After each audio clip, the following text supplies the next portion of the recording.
Success அப்படிங்கிற வசனம் பேசின ஒருத்தருக்கு தெரியாது அந்த படம் இவ்வளவு பெரிய வெற்றியையும் இவ்வளவு பிரச்சனைகளையும் சந்திக்கக்கூடிய ஒரு படமா இருக்கும் அப்படின்னு. ஆமா, பராசக்தி 1952 சிவாஜி கணேசனோட நடிப்புல வெளிவந்த அந்த திரைப்படம் எந்த மாதிரியான ஒரு தாக்கத்தை ஏற்படுத்திருச்சு அப்படின்னா, தமிழ் சினிமாவோட வரலாற்றிலேயே பராசக்திக்கு முந்தைய காலகட்டம் பிந்தைய காலகட்டம் அப்படின்னு ஒரு எரா அப்படின்னு சொல்லக்கூடிய அளவுல அந்த படம் ஏற்படுத்திய தாக்கம் அப்படிங்கிறது மிகப்பெரிய அளவில் இருந்தது. சமூகத்தில் மட்டும் இல்லை, அரசியல் ரீதியாகவும் 52 வெளிவந்த பராசக்தி வெளியான அந்த நாள் அப்படிங்கிறது மிகப்பெரிய ஒரு திருவிழாவாகவே பார்க்கப்பட்டது. 1952 தீபாவளியோட ஒரு நாள் மதுரையோட முக்கியமான பகுதியான மேற்கு பெருமாள் மேஸ்திரி வீதியில ஒரு பெரிய பரபரப்பு ஏற்படுது. அதாவது பல லட்சம் ரூபாய் செலவு செய்து பிச்சைமுத்து அப்படிங்கிறவர் ஆசியாவிலேயே மிகப்பெரிய ஒரு திரையரங்கமான தங்கம் தியேட்டரை கட்டி முடிச்சிருக்கிறாரு. கிட்டத்தட்ட 52,000 அடி சதுர பரப்பளவு கொண்ட ஒரு இடம், 2563 இருக்கைகள் அப்படின்னு பிரம்மாண்டமாக உருவான இந்த திரைப்பட அரங்க எப்படியாவது தீபாவளிக்கு திறந்துடணும் அப்படிங்கிற ஒரு முனைப்போட பிச்சைமுத்து இருக்கிறாரு.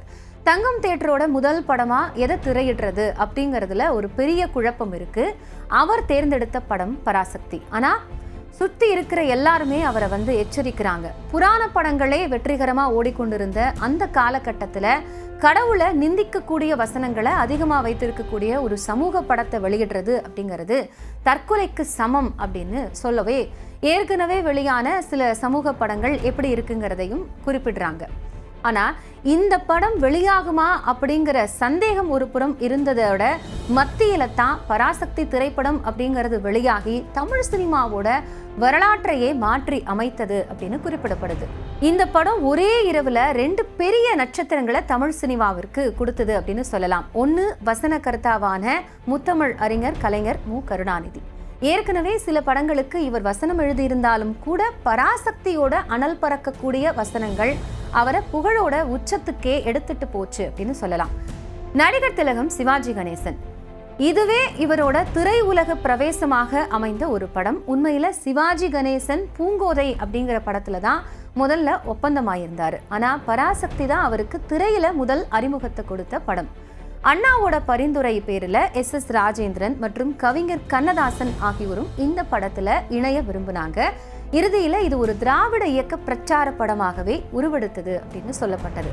தங்கம் தியேட்டரோட வரலாற்று சாதனை என்னன்னு பார்த்தோம்னா, 1952 அக்டோபர் 17 அன்று வெளியான பராசக்தி அந்த தியேட்டர்ல அமோகமான ஒரு வரவேற்பை பெற்றது. மதுரை மட்டும் இல்ல, சுற்றுவட்டார பகுதிகள்லேருந்து மக்கள் எல்லாருமே வண்டி கட்டி அந்த தியேட்டருக்கு போய் படம் பார்க்கறதுக்காக வந்தாங்க. அந்த திரையரங்கு எப்போதுமே ஹவுஸ்ஃபுல் அப்படிங்கிற ஒரு போர்டோட இருந்ததுனால அந்த காலகட்டத்தில் அதை பார்க்கறதே ஒரு அபூர்வ காட்சியா இருந்தது. கிட்டத்தட்ட 100 நாட்களுக்கு மேலாக ஓடிய ஒரு படம். அந்த காலத்திலேயே 1,75,000 ரூபாய் வசூல் செய்து சாதனை படைத்த படம் பராசக்தி. ஆரம்பத்தில் இந்த படத்தை கண்டு பயந்த பிச்சைமுத்து பராசக்தியோட வெற்றியால அந்த பணமழையிலேயே நனைந்தாரு. பராசக்தி திரைப்படம் இன்னைக்கும் தமிழ் சினிமாவோட ஒரு கல்ட் கிளாசிக் படமா தான் கருதப்படுது. அந்த காலகட்டத்தில் பிச்சைமுத்து எடுத்த துணிச்சலும் கலைஞரோட பேனாவும் சிவாஜியோட நடிப்பும் இணைந்து மதுரையில ஒரு சரித்திரத்தையே எழுதினது அப்படின்னு சொல்லலாம். அந்த படம் வெளியான அன்னைக்கு தீபாவளி இல்லையா? பராசக்தி திரைப்படம் அப்படிங்கிறது ஒரு பெரிய எதிர்பார்ப்பை ஏற்படுத்துறதுக்கு மிக முக்கியமான காரணம் அந்த படத்தினுடைய வசனங்கள் தான். அந்த காலகட்டத்திலலாம் ஒரு படம் வெளியான பிறகுதான் அது திரும்ப திரும்ப பார்க்கப்பட்டு தான் அந்த படம் தொடர்ந்து அதனுடைய வசனங்கள் அதில் இருக்கக்கூடிய விஷயங்கள்லாம் பேசப்பட்டு தான் அந்த படம் பெரிய வெற்றி அடையும். இப்போ மாதிரி முன்னாடியே அதனுடைய டைலாக்லாம் தெரியாது. ஸோ அது தமிழ்நாடெங்கும் திரையிடப்பட்ட போது திமுக தொண்டர்களும் அதை தங்களோட கட்சி திரைப்படமாக பார்த்தார்கள். ஒரு புறம் எதிர்கட்சியினர் படத்தை தடை செய்யணும் அப்படிங்கிற முயற்சியில ஈடுபட்டிருந்தாங்க. சிவாஜி கணேசனுடைய முதல் படம் அப்படிங்கிறதுனாலையும் கருணாநிதிக்கு அது 7வது படமா இருந்தது. தமிழ்நாட்டுல வெளியான திரையரங்குகள்ல அந்த காலகட்டத்துல படம் வெளியான உடனேயே அன்றைய தினமே ஏற்பட்ட கூட்டத்தை கட்டுப்படுத்த முடியல. ஏன்னா அந்த நேரத்துல எவ்வளவு கூட்டம் இருந்தது அப்படின்னா, மிகப்பெரிய பிரம்மாண்டமான திரையரங்கான அந்த தங்கம் திரையரங்குல படிக்கட்டுல கூட நிறைய பேர் உட்கார்ந்து படத்தை பார்த்தார்கள் அப்படிங்கிற ஒரு கருத்தும் சொல்லப்பட்டது. இந்த படம் முன்வைத்த சமூக கருத்துக்களும் பகுத்தறிவாத கருத்துக்களும் உறக்க பேசப்பட்டதுனால அன்னைக்கு இருந்த ஒரு சினிமாவோட மரபுகளை உடைத்தெறிந்தது. ஒரு கிளீஷேவான சினிமா பாணிய பராசக்தி படம் உடைத்தெறிந்தது அப்படின்னு சொல்றாங்க. அதே மாதிரி சிவாஜி கணேசன் போன்ற புதிய நடிகர்களை அறிமுகப்படுத்தி தமிழ் திரையுலகில் ஒரு புதிய பாதையை வகுத்து கொடுத்ததுலையும் பராசக்திக்கு மிகப்பெரிய பங்கு இருக்கு. குறிப்பா நில உடைமை பிரச்சனை, குடும்ப பிரச்சனை, சமூகத்தில் இருக்கக்கூடிய மூட நம்பிக்கைகள், இது மாதிரியான சமூக சீர்திருத்த கருத்துக்களை ஆழமா பேசின ஒரு திரைப்படம் அப்படின்னா அது பராசக்தி தான். கருணாநிதியோட கூர்மையான பகுத்தறிவாத வசனங்கள் அப்படிங்கிறது தமிழுக்கும் சமூக சிந்தனைக்கும் ஒரு புதிய பரிமாணத்தை அளித்தது அப்படின்னு சொல்லலாம். ஏன்னா அந்த காலகட்டத்தில் ஒரு இயக்குனருக்கு தயாரிப்பாளருக்கு இருந்த மரியாதையும் அறிமுகமும் ஒரு வசனகர்த்தாவிற்கு கிடையாது. அதை உடைத்தெறிந்ததுலையும் அதில் ஒரு தனி இடத்தை வந்து தனக்கென உருவாக்குனதுலையும் முத்தமிழறிஞர் கலைஞருக்கு மிகப்பெரிய பங்கு இருக்கு அப்படின்னு சொல்லலாம். அவருடைய சமூக நீதி சுயமரியாதை பேசி பிரம்மாண்டமான வெற்றியை பெற்ற முதல் தமிழ் திரைப்படம் அப்படிங்கிற ஒரு பெருமையும் பராசக்திக்கு உண்டு. அது மட்டும் இல்ல, கொழும்புல 294 நாட்களும் யாழ்ப்பாணத்துல 116 நாட்களும் ஓடிய ஒரு தமிழ் திரைப்படம். வெளிநாட்டுல முதல்ல வெள்ளி விழா கண்ட முதல் தமிழ் சமூக திரைப்படம் அப்படிங்கிற பெருமையும் பராசக்திக்கு தான் உண்டு. இந்த திரைப்படம் 60க்கும் மேற்பட்ட திரையரங்குகள்ல 50 நாட்களை கடந்து 10 திரையரங்குகள்ல 100 நாட்கள்ல கடந்து ஓடியது. இதுதான் இந்த படத்தினுடைய மிகப்பெரிய சாதனை அப்படின்னு சொல்லலாம். அதே மாதிரி மதுரை தங்கும் திரையரங்குல மட்டும் இந்த படம் 100 நாட்களை கடந்து வெற்றிகரமாக ஓடியது. அது மட்டுமல்ல, இந்த படத்தினுடைய வெற்றியினால இதனுடைய வசனங்கள் அப்படிங்கிறது இசைத்தட்டாகவே வெளிவந்தது. இதெல்லாம் பராசக்தி செஞ்ச மிகப்பெரிய ஒரு சாதனை அப்படின்னு சொல்லலாம். சரி, படம் எப்படி உருவானது அப்படின்னு பார்த்தோம்னா, தமிழ் சினிமால ஆரம்ப காலகட்டத்தில் கற்பனை கதாபாத்திரங்களும் புராண கதைகளும் நிரம்பி இருந்த ஒரு பீரியட் அப்படின்னு சொல்லலாம். அப்போ அந்த கற்பனைக்கு வசனம் எழுதக்கூடிய பொறுப்பு அப்படிங்கிறது மிக முக்கியமானதா இருந்தது. அப்படி ஒரு வசனகர்த்தாவான மு. கருணாநிதிக்கு மந்திரகுமாரி அப்படிங்கிற ஒரு படம் கொடுத்த புகழ் அப்படிங்கிறது ஒரு பெரிய உச்சம். அப்படின்னா அவரை புகழோட சிகரத்துல தூக்கி வைத்த ஒரு மிக முக்கியமான படம், சமூக அரசியல் படம் பராசக்தி. அதன் பிறகு தேவகி, மணமகள் அப்படின்னு சமூக படங்களுக்கு அவர் எழுதின வசனங்கள் பெரிய தாக்கத்தை ஏற்படுத்தினாலும் பராசக்திக்கு முதல் அவர் எழுதினது அப்படிங்கிறது தான் வசன ரீதியாகவும் ஒரு புரட்சியை ஏற்படுத்திய படம் அப்படின்னு சொல்லலாம். ஏவிஎம் நிறுவனம் தயாரிக்கக்கூடிய படங்களை வாங்கி திரையரங்குகளுக்கு விநியோகிஸ்தம் செய்யக்கூடிய ஒரு தொழிலை செய்து வந்தவர் தான் வேலூர் PA பெருமாள். திரைப்பட விநியோகஸ்தராக இவர் இருந்தாலும் இவருக்கு அடிப்படையிலே சமூக சீர்திருத்த நாடகங்கள் மீது ஒரு அலாதி பிரியம் இருந்தது. அதனால இவர் தேவி நாடக சபா நடத்தி வந்த பராசக்தி நாடகத்தோட கதையை பார்க்குறாரு. அது இவருக்கு பிடித்து போகுது. அதே மாதிரி சக்தி நாடக சபாவோட நாடகங்களை சிவாஜி கணேசன் நடிச்சிட்டு இருக்கிறாரு. அவருடைய இந்த இளைஞரோட துடிப்பான நடிப்பு ஒரு நல்லா இருக்கே அப்படின்னு அவரும் கவனம் பெறக்கூடிய ஒரு நபராக மாறுறாரு. ஸோ இது எல்லாமே கோஇன்சிடென்ட்லாம் இருக்கும்போது ஏவி மெய்யப்பனோட இணைந்து பராசக்தி அப்படிங்கிற நாடகத்தை படமாக்கலாமா அப்படிங்கிற உடன்பாடு ஏற்படுது. இப்படி தான் நேஷனல் பிக்சர்ஸே உருவானது அப்படின்னு சொல்லலாம். அந்த படத்தில் முதல்ல நடிப்பிசை புலவர் KR ராமசாமி தான் நாயகனா நடிக்கிறதா இருந்தது. அவருக்கு வேறு நிறைய படங்கள் இருந்த காரணத்தினால சிவாஜி கணேசனை ஒப்பந்தம் செய்கிறாரு பெருமாள். சிவாஜி கணேசன் ஒரு 2 காட்சிகளில் நடித்ததை பார்த்துட்டு ஏவி மெய்யப்ப செட்டியார் என்ன பண்ணுறாருன்னா அதிருப்தி தெரிவிக்கிறாரு. இந்த நடிகரை மாற்றணும் அப்படின்னு கண்டிப்பாக சொல்கிறாரு. ஏன்னா சிவாஜி கணேசனோட தோற்றமும் நடிப்பும் அவருக்கு திருப்தி அளிக்கலை அப்படிங்கிறது தான் சொல்லப்பட்டது. ஆனால் அவருடைய வசன உச்சரிப்பு அப்படிங்கிறது பிரமாதமாக இருந்ததா சொல்கிறாங்க. பெருமாள் முதலியாரை அழைத்து வேற யாரையாவது மாற்றலாம் அப்படின்னு சொல்லும்போது தான் பெருமாள் முதலியார் என்ன பண்ணுறாருன்னா அதை ஏற்கலை. ஏன்னா அவருக்கு சிவாஜி மேலே மிகப்பெரிய நம்பிக்கை இருக்குது. அவருக்கு மட்டும் இல்லை, கலைஞருக்கும் சிவாஜி மீது மிகப்பெரிய நம்பிக்கை இருந்ததுனால அவர் தான் நடிக்கணும் அப்படின்னு பரிந்துரைக்கிறாரு. உள்ளேயா இருந்த ஒரு காரணத்துக்காகத்தான் சிவாஜி நிராகரிக்கப்படுறார் அப்படின்னு எண்ணிய பெருமாள் முதலியார் என்ன பண்றாருன்னா அவருக்கு பிரத்யேகமான சில உணவுகளை கொடுத்து சிறிது காலம் ஓய்வு கொடுத்து அவரை உடல்நிலை தேறிய பிறகு காட்சிகள் மீண்டும் எடுக்கிறாங்க. அப்படி எடுக்கப்பட்ட காட்சியில சிவாஜியினுடைய நடிப்பை பார்த்த அதே மெய்யப்ப செட்டியார் அசந்து போகக்கூடிய அளவில் அந்த காட்சிகள் இருந்தது அப்படிங்கிறதும் சிவாஜியினுடைய நடிப்பினுடைய உச்சத்திற்கு ஒரு சிறந்த எடுத்துக்காட்டு அப்படின்னு சொல்லலாம். இந்த பராசக்திக்கும் மட்டும் இல்லை, அந்த பராசக்திக்கும் அந்த காலகட்டத்திலேயே தணிக்கை பிரச்சனை, சென்சார் போர்டு இஷ்யூ அப்படிங்கிறது இருந்திருக்கு. பராசக்தி படம் வெளியான ஒரு காலகட்டத்திலிருந்தே மக்கள் கூட்டம் அதிக அளவில் இருந்தது. மிக முக்கியமாக கருணாநிதியோட திரைக்கதை வசனம் அப்படிங்கிறது வெகுவா எல்லா மக்களாலும் கவனிக்கப்பட்டது அப்படின்னு சொல்லலாம்.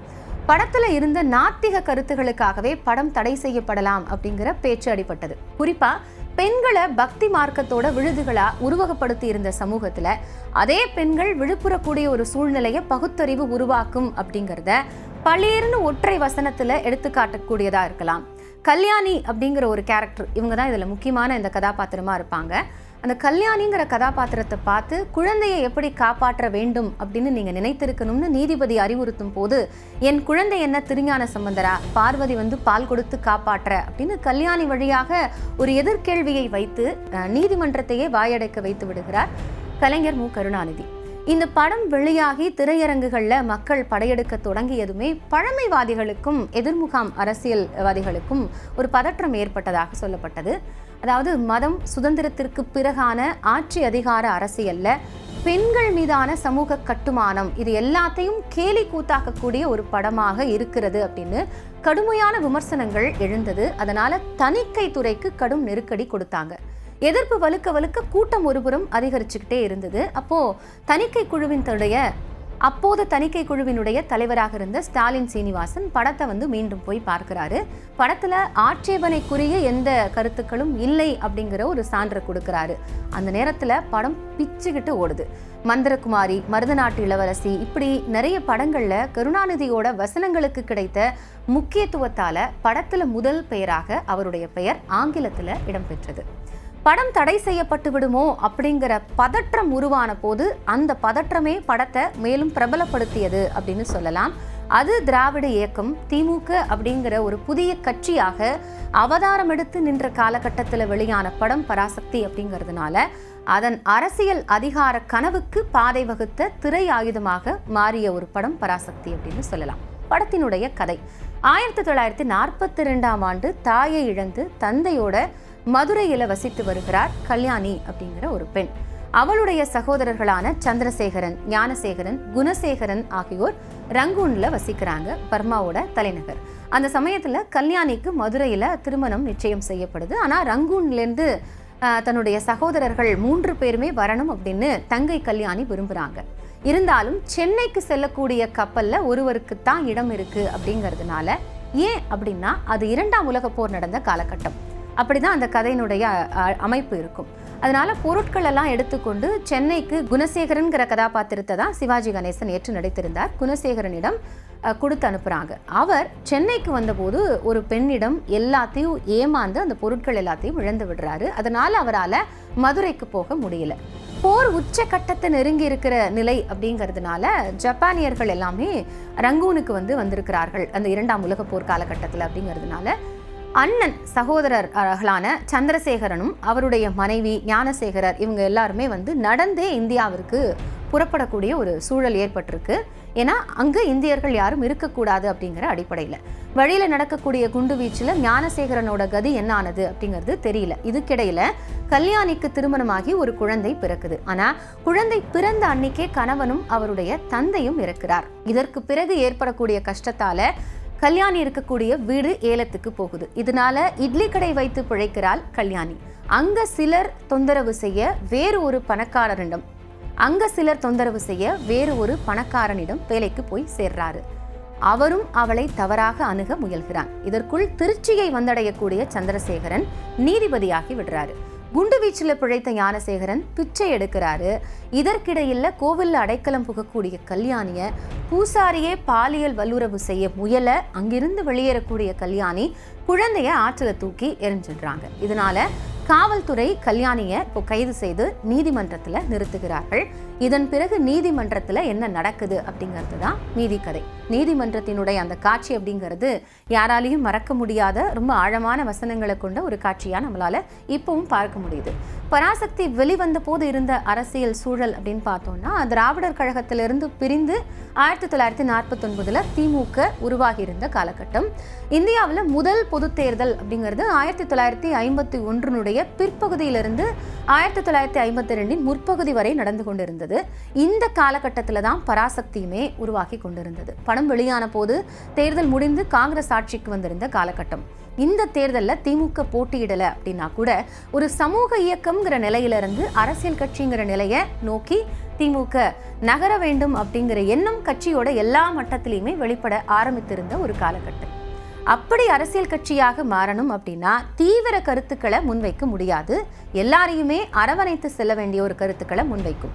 இந்த அம்சங்கள் படத்துல பிரதிபலித்தது அப்படிங்கிறதையும் பார்க்க முடியும். பராசக்தி படத்தோட உச்சகட்ட காட்சியா அந்த நீதிமன்ற காட்சி அமைந்திருக்கும். அந்த காட்சியில குணசேகரனாக வரக்கூடிய சிவாஜி பேசக்கூடிய வசனங்கள் அந்த காலகட்டத்தில் பெரிய வரவேற்பை பெற்றிருந்தது அப்படின்னு சொல்லலாம்.